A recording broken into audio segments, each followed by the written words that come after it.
Hello everyone, this is Joan for Kanen Coffee, and today we have an ECM with us at shop, and this machine had came in actually recently for servicing, and then now it came back because there was a loud noise when activating the pump, and what had happened is the little junction that the water tank actually goes into inside of the machine broke off. As you can see, there's no threads here because the threads are right here. So if we were to connect it the way it's supposed to go in, which is right there, as you can see, this screws onto the outer part of the case. This, of course, is being in the inside of the case.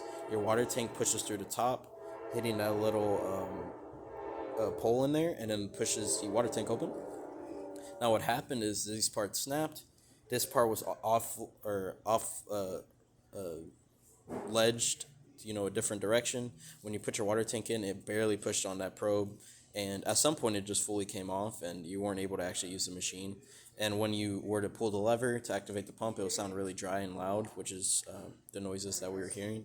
So after replacing this bit, it's working like normal. We don't have a portafilter or a drip tray, so we're just going to quickly test water running out. As you can see, working normally. Silent also because you have a rotary pump in there.